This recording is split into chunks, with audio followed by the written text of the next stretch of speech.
Les amis, j'ai réussi. J'ai réussi à avoir mon avion. Ça y est, il est là. Je l'ai eu. Ça y est. À tout bientôt.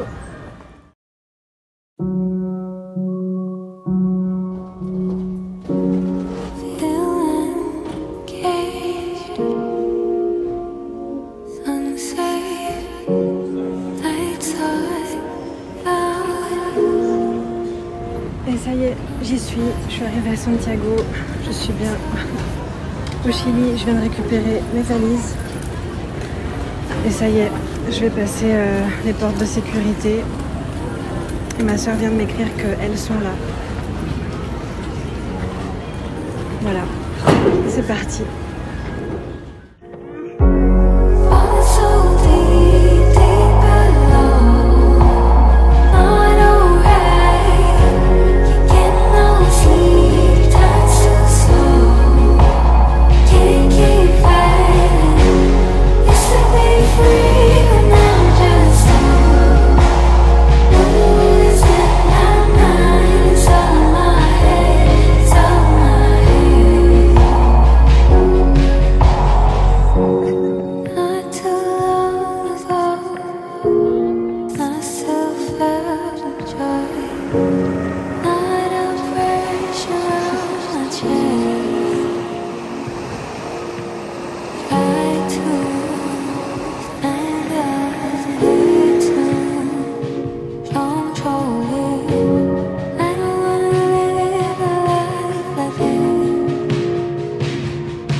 Eh bien, salut par ici.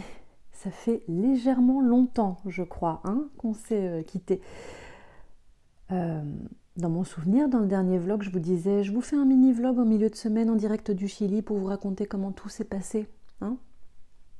C'était donc il y a plus d'un mois. On est aujourd'hui le 3 décembre 2023. Je suis rentrée le 1er novembre. Après un mois d'une longueur, une traversée du désert émotionnel. Me revoici, mes montagnes russes émotionnelles sont toujours trop présentes, mais à un moment, il faut bien que je me pose et que je raconte. Je vais pas finir cette série de vlogs rencontres avec ma famille biologique l'été prochain. Ça n'a pas de sens. Plein de personnes m'ont dit sur les réseaux sociaux, mais t'as l'air de vivre un mois difficile depuis ton retour, t'es pas obligé de finir ce vlog, ceci, cela, et en même temps... Si, je me dois de le faire. Vous avez été mais tellement nombreuses et nombreux, tellement adorables dans vos retours sur ce que je vous ai partagé que je ne pouvais pas vous laisser comme ça. Je ne pouvais pas terminer cette histoire qui n'est au fait que le début d'une deuxième vie dans ma vie, je crois. Mais... je ne pouvais pas rester dans ce point de suspension, c'était pas possible. Alors me revoici, ça doit faire environ 74 fois, je crois, que je recommence cette séquence vidéo. Depuis un mois, j'ai pas arrêté, je me pose à chaque fois et c'est brouillon et ça me plaît pas. Et je pleure et je sais pas comment raconter, quoi raconter. J'ai l'impression de pas en dire assez, d'en dire trop, je sais pas. Et en même temps, comment je raconte la rencontre avec ma maman biologique que je n'avais jamais vue de ma vie, à part avoir été posée sur son ventre quelques instants avant qu'on m'enlève à elle. Comment je raconte ce que c'est que de rencontrer deux grandes sœurs et un grand frère, cette rencontre avec la fraternité, la sororité à 39 ans. Comment je raconte ce que c'est que d'avoir d'un coup, comme ça, d'un seul, des beaux-frères, belles-sœurs, des neveux et nièces formidables. Comment je raconte ce que c'est à 39 ans d'avoir d'un coup une famille unie et aimante et accueillante et spontanée et authentique et drôle et généreuse et aimante, tellement aimante.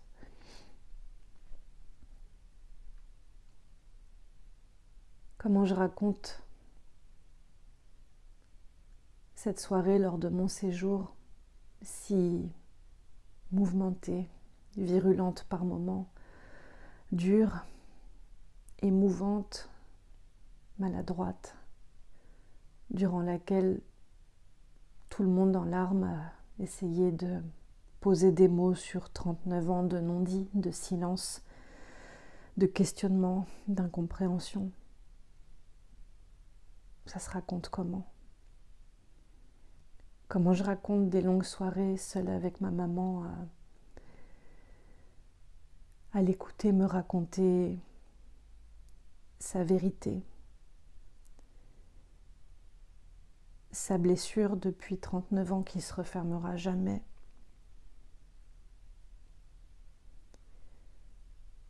Son amour pour moi depuis toujours. Comment je raconte aussi le fait que j'ai été assez bouleversée de savoir que elle a eu le choix à un moment d'avorter et elle a fait le choix de me donner la vie.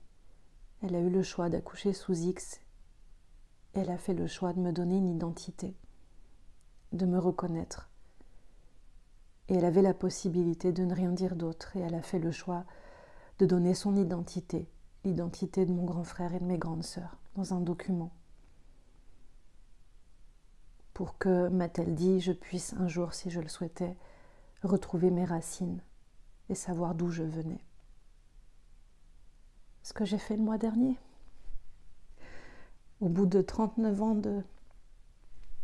d'interrogation, de questionnement. Et je crois que je suis rentrée avec peut-être encore plus de questions et en même temps un cœur tellement apaisé. Parce que ces questions ne sont pas si importantes. Notamment sur mon papa biologique. C'est pas grave, je sais pas qui c'est. Et elle souhaite pas s'exprimer dessus, je le respecte tellement. Mais peut-être que c'est pas difficile pour moi parce que j'ai un papa formidable ici en France depuis toujours.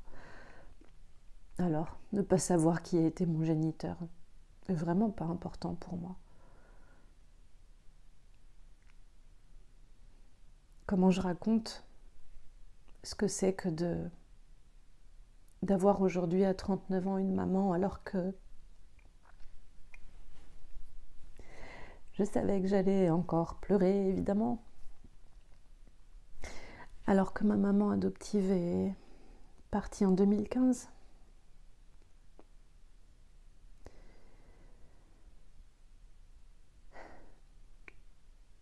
Comment je raconte comment j'ai été tellement bouleversée de voir l'émotion de ma belle-mère et mon papa, ici en France, me passer ce dernier petit coup de fil avant que je monte dans l'avion. Ils pleuraient tous les deux. C'était tellement beau.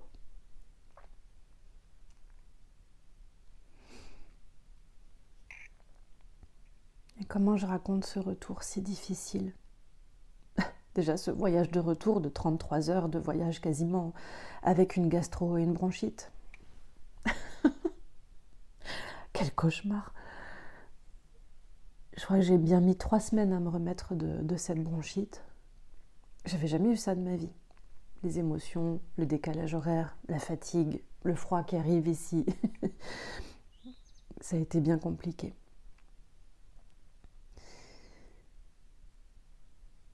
Et donc, comment raconter ce retour après toute cette effervescence, cet amour, cette vie de famille? Moi, je connaissais pas. Et le retour ici, dans ce silence, dans ce calme, dans ce manque, dans la distance. C'est sûrement pour ça que j'ai toujours aimé la solitude. Parce que quand on fait un lien fort avec un humain, quand il n'est plus là, parce qu'il ne sera plus jamais là, ou parce que des milliers de kilomètres nous séparent, ou même des centaines de kilomètres, je ne suis pas pour vous, mais pour moi c'est super dur. Je crois que je suis tellement intense dans tout ce que je vis que j'aime être proche des gens, discuter, rire, refaire le monde avec les gens avec qui je suis en lien. Et quand il y a une si grande distance, bon sens que c'est difficile. Je connaissais pas. Mais c'est un choix que j'ai fait, d'aller les rencontrer, d'aller les découvrir. Et comme je disais tout à l'heure, c'est un début. C'est le début d'une nouvelle vie. Et comment je raconte ça aussi? D'avoir aujourd'hui un horizon, une perspective, de savoir que quoi qu'il m'arrive dans cette vie ici, je ne suis pas seule. Même s'ils sont à des milliers de kilomètres, je ne suis pas seule.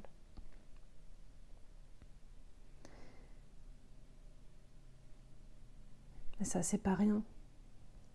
Petit changement de plan, désolé, il n'y avait plus de batterie. Enfin, voilà. Et enfin, comment je je raconte aussi la difficulté aujourd'hui de savoir que depuis mon départ du Chili, là-bas sur place, il y a un certain froid entre plusieurs humains là-bas sur place. Et je fais le vœu de tout mon cœur que le temps apaise les choses, apaise des rancœurs, des souffrances, des blessures. Je souhaite que le temps apaise des silences qui aujourd'hui sont devenus difficiles. Je me dis que l'arrivée du bébé dans la famille de ma nièce sera peut-être une union nouvelle aussi entre tous ces humains si formidables.